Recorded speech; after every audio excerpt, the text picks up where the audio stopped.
Hello everyone, today I'm going to talk about my project in Business 378. It is about professional development portfolio. And I'm Lorraine and nice to meet you guys. And here I'm going to give you an overview of my presentation. First, what is this project about and why it is necessary for me to do this project. And second, who is the sponsor and the organization of this project. And third, during the process, what kind of challenges and I faced and how did I overcome them. And the fourth and the last, or what did I learn from this project.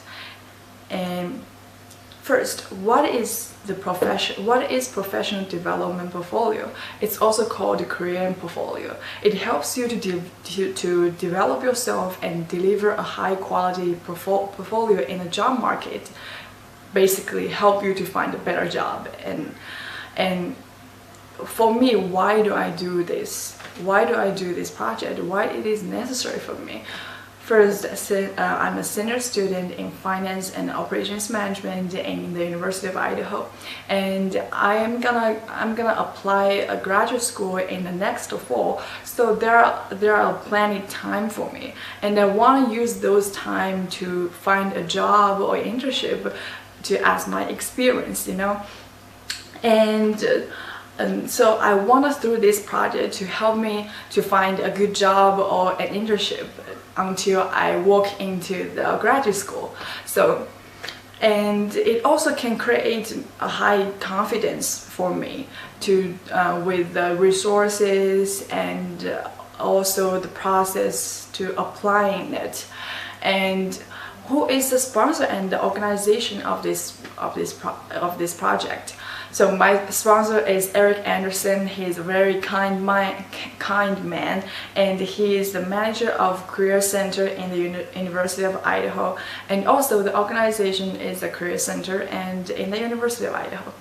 So what did I learn from this? What kind of challenges during the process? So first, no experience before. So I came to the United States in 2011, and before that until now I don't have any experience to find any internship or job. So I have no idea how do the whole process worked out. And to overcome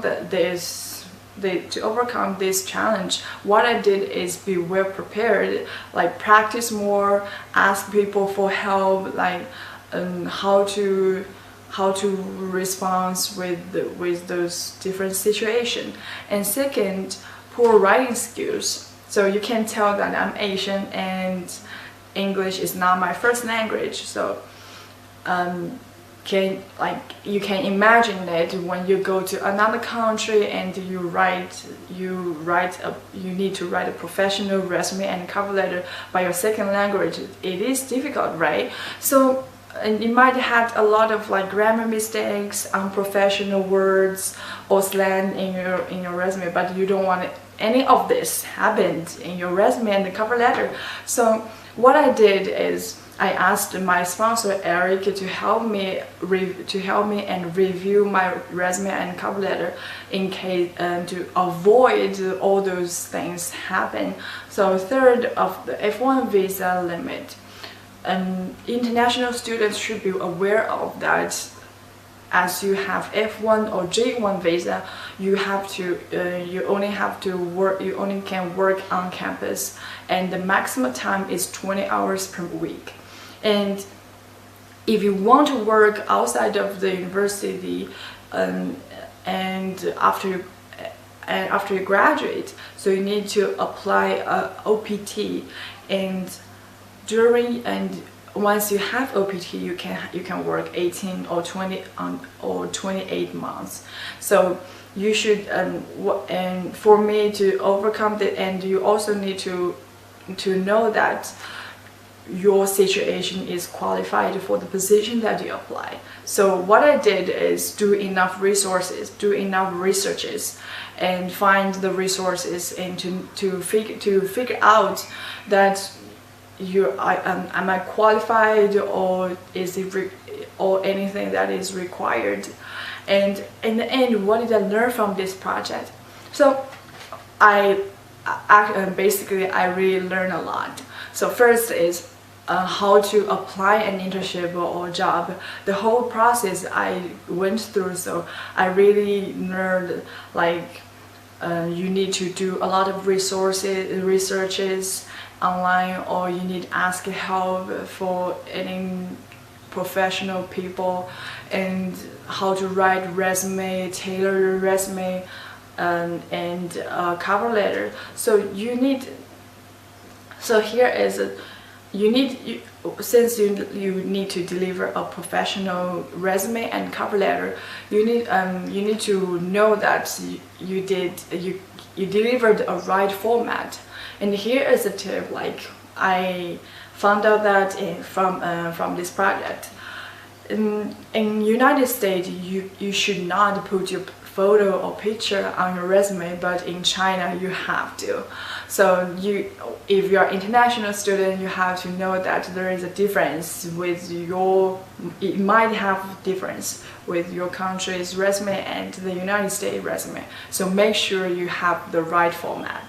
And third, if luckily that you get involved, you passed through the resume and cover letter, you got an interview, so you need to know that how to respond and how to perform in an interview.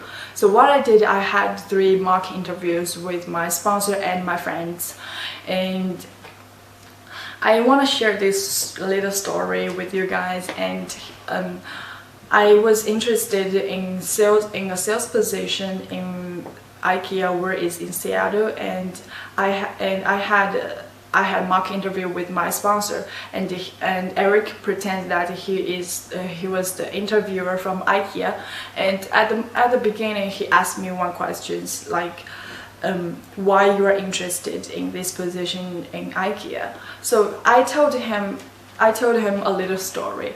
I said that when I was in middle school, my dad took me to an IKEA store in China, and it was really, really big. It looks like a huge factory, and I suddenly just get attracted by those beautiful and functional furnitures. And at the moment, I just told myself, I want to be part of this.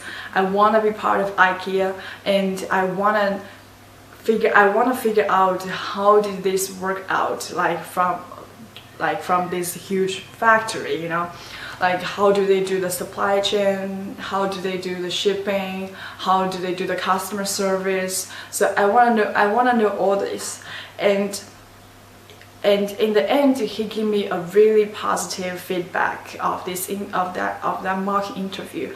He said, you really did good job because you shared your little story instead of making a statement to answer these questions.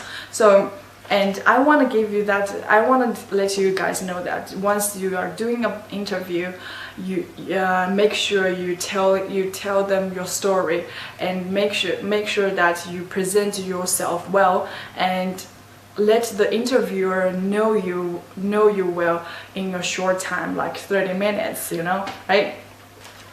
And from this whole project, I really find out that I need to learn a lot. And doing this project taught me that you should make everything secure, that you are doing the right thing. And I hope you guys enjoyed my presentation, and thank you very much.